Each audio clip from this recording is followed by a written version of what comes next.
Reptar. Yeah. Why is Masha not that much of a big deal in MPLPH?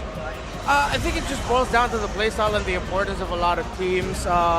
Filipino teams excel in the turtle dance and the lord dance. Having the Masha in your team for that is quite risky in PH, considering how difficult it is to break team fighting formations. Lancelot, I'm not gonna say anything just yet, but I feel like my initial reaction right now just speaks volumes. Mirko, reactions towards this Lancelot pick? You heard it when Reptar was talking. Ooh! I don't know if it's a good ooh or a bad ooh. They want to dive, they want to fight. I guess it does synergize with their composition. That's another fast clearing jungler. But now Geek fam, they can go for that Grok. They can invade early on. Look for that initial start of the game. They go for the Minotaur instead though, so they actually want Evos to dive on them. They just have to be very careful as to how they utilize this Minotaur, because Minotaur have been poked down a whole lot in the playoffs before he can even use that Minion's Fury. Very strong two supports, right? With the Nether Realm, with the addition of that Motivation Roar and Minion Fury, so that adds more depth when controlling team fights as expected from Geek fam. Yeah, the Filipino in me is looking at the draft right now of Geek fam and liking it a little bit more. We barely see Lancelots in the Philippines for a reason. Up against a team that has a Filipino roamer leading the charge. And I know he's been here in Indonesia since season 10, okay? I understand. But you can't escape the Pinoy playstyle. The chip as well, man. I really like the chip for Evos Glory. I like that at this point in game number 2, it seems like they just want that early game. They've been a team that have been able to utilize both early and late game, but now it's all on that early game once again, just like in game 1, but it is even riskier. Will the people's champion, the heroes, escape 5 seconds the till pits the of enemy hell, reaches or will the Geek battlefield. fam secure the Smash them. 2-0? Back we go to the line of dawn in Geek fam against Evos. Welcome Let's to see, Mobile Land of Dawn. Legends. Evos Glory should break the momentum here and now. Meanwhile, Geek fam, they're comfortable, but their job is not done. So initially, as we get into the game, as we want to talk about the drafts even deeper, we get to the point where CC, again, has been the keys to victory, has been the main factor as to how Evos Glory are able to take their games. Look at their composition now. They lack a whole lot of CC, right? The X-Borg, no CC. It's Dreams and Clocken. That's the 2 CCs, and it's not even like big game-changing CCs that they've been able to utilize on the Minotaur, the Tig, the Edith, Master Assassin still for Chidera and Brands. That's my question then. How do they really create this big engage towards Geek fam? Will they be banking on a clutch IMU, or will they have something else in their pocket? I think it's a mix of both, honestly. They want to use that IMU to steal away these Netherrealms, this Minotaur as well, with that Minion's Fury, but mainly how they're going to be able to look for these pickoffs is through that chip, that map control of his, where he can rotate across the map very, very fast, teleport, put that shortcut down, and then overwhelm Geek fam with damage. It's kind of like what Geek fam were doing to them with that Masha, with that composition earlier, but they had CC. That's the difference now. For Evos, they're just poking Geek fam. Pokes are in the name of the game for Evos Glory, but they have to be weathering the first few minutes, because from the looks of it, Geek fam, they do also have that strong skirmishing power. When this Yuzong is online, the BDF can always ensure that you have a great opening, especially when you also have Beloyski with the Minotaur. That, you know, knock-ups will be insane for Evos to handle. Claw is already annoying earlier in game number 1 without the sprint. Now with the sprint, especially up against a Lancelot, the Cloud's already really, really good at dodging away from the Lancelot assassination. Geek fam looks like they are down a level to Claw and Fluffy. Yeah, Falcon already level 4, and a boy still looking for that timing to pop that Nether Realm, perhaps assist them to collect that turtle. But no, it seems like both teams are taking their time here in that first mute take. They will re-engage soon, I think, because this turtle will be very, very important, especially in the early stages of the game. But Beloyski just being shadowed by Dreams, so Dreams just playing close proximity, but an Annabelle.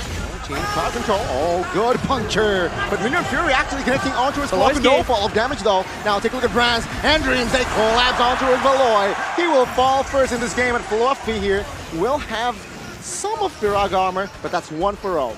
I understand what Geek Fam were doing there. They didn't want to go for the turtle because they have an overwhelming advantage in the neutral objectives. But what Evos have is a very mobile, fast-clearing jungler. So they want to deny that off of him, that clear speed. But it has only given Evos a chance. Oh, neutral objective. Oh, it's messy. Lockun gets it. Luke very low, looking for an escape. Oh, Lockun secures that kill. Fluffy still survives. Oloyski now in the fray, but it will not do business. It's again a favorable trade towards the White Tigers. Lockun with the clutch plays.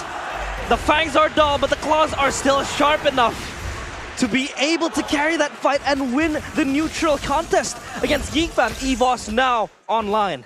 Catastrophic for Geek Fam in the early game. 2,000 gold lead. Remember what we were talking about in the draft, Evo's Glory.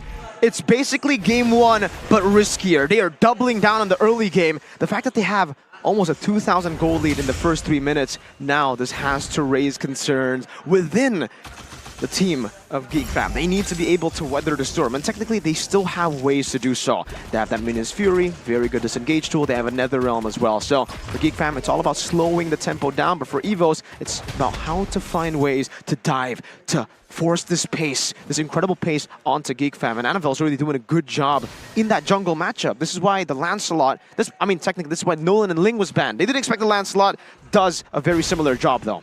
Yeah, that could really be the case.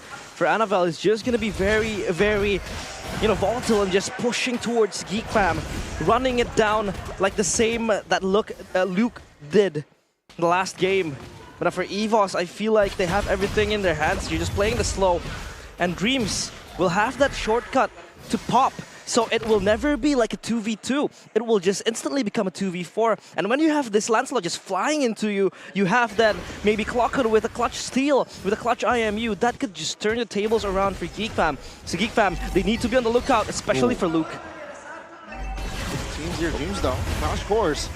Just on towards your boy.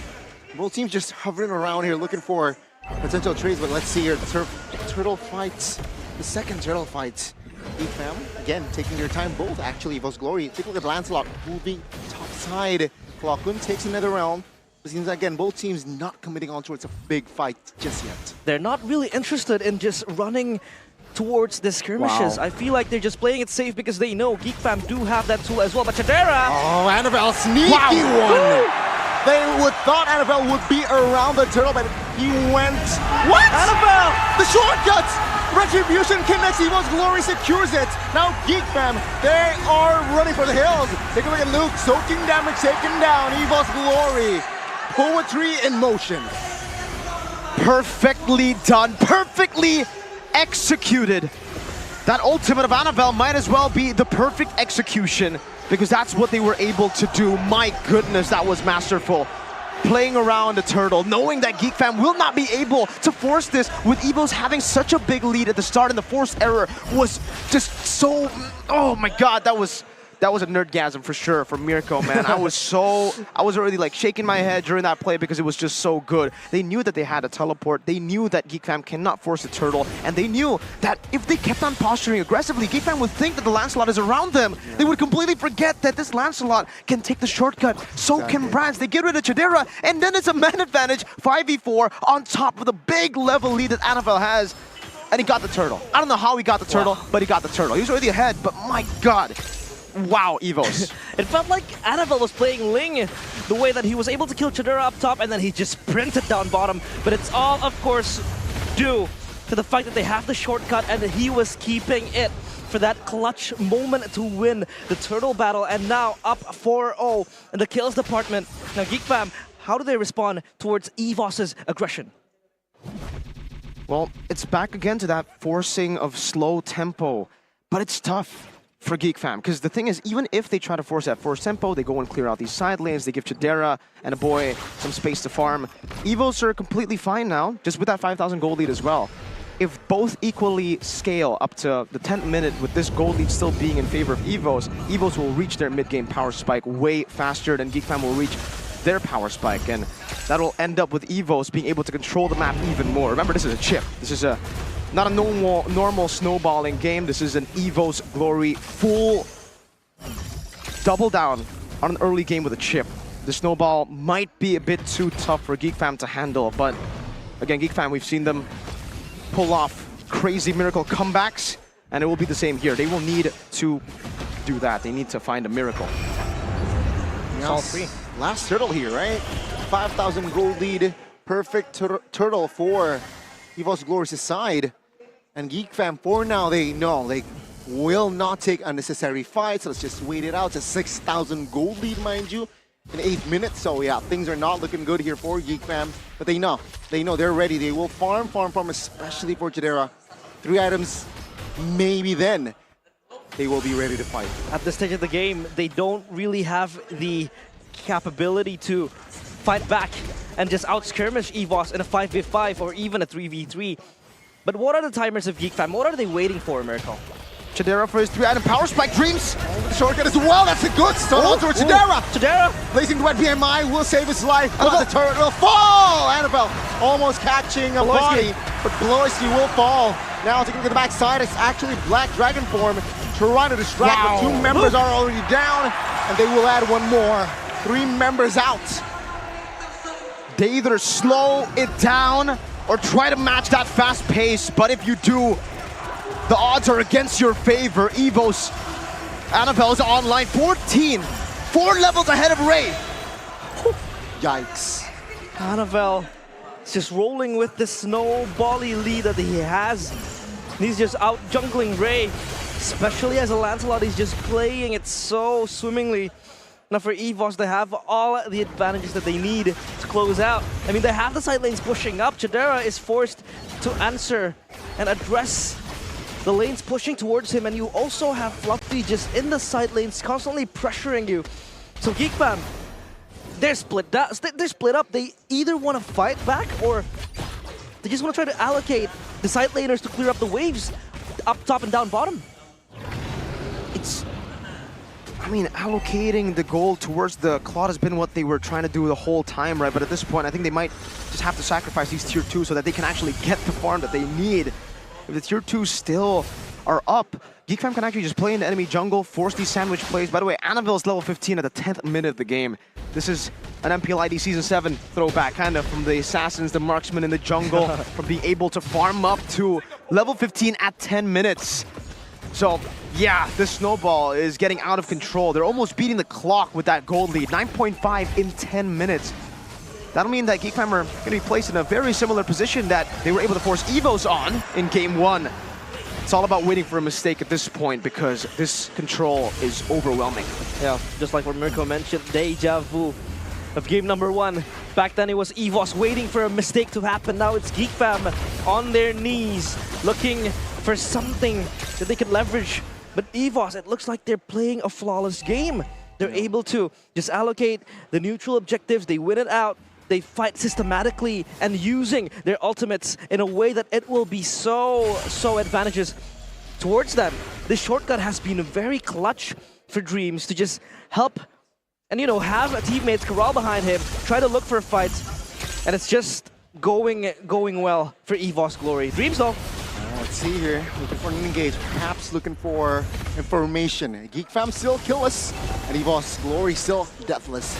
Lord is marching bottom side. And also do know that earlier on, we talked about, Reptar talked about Chip being left open, and now take a look at the value that Evos Glory is giving. Now Dreams though with an engage, potentially Chidera still holding on, dealing damage.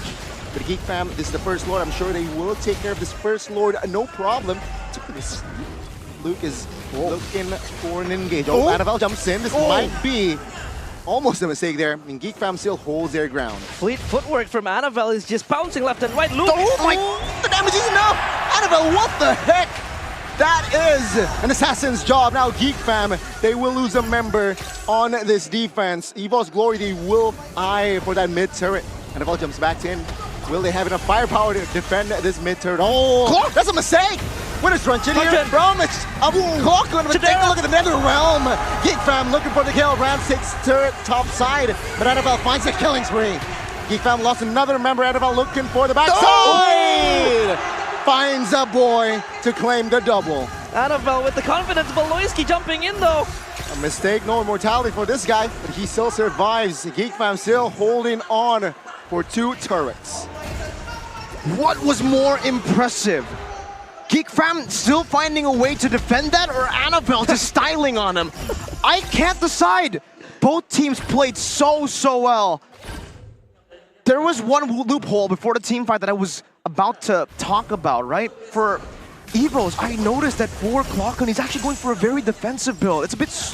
It's too defensive for how ahead they are. He went for the Bloodwings, the NOD, and the Winter Truncheon. You'd expect on the Valentina you would want to go for extra damage here, especially considering most of your damage will be physical, right? But because Clockon went for this safer, more utility-based build, you can see definitely that they were lacking a little bit of that magic damage. When Annabelle, Brands, and Fluffy try to go in to deal damage, Geek fam were actually able to withstand that because they rushed a lot of these physical defense items like the anti-Cuirass all the way straight up from the get-go. We have a game fact though. Game fact by GoPay. Chidera becomes the player with the most quad picks 70 times in MPL ID Season 13 with the highest win rate as well. So yeah, Chidera has been with his power pick, with his comfortable pick in the first 2 games, but this time, not in this game. This game, he hasn't really been able to find the angle. Sure, he had a few blazing duets, but a jump in though. Fluffy wants to pull the trigger here, realizing that, oh, take a look at Bolorski. Now you see him, now you're going again. Annabelle claims a double. Now with the shortcut, perhaps he might looking for the 3rd member, and Annabelle collects the 3rd. Brands now on the other side. Brand finds 1, and Luke, 1 man standing dragon against 5 white tigers. Overwhelmed, and Evos Glory will find glory in game number 2. With this, the series stands to 1-1. The White Tigers claw back, and they bite back the villains. The villains flawless no more, as Evos Glory take game number 2. We're all still tied up 1-1.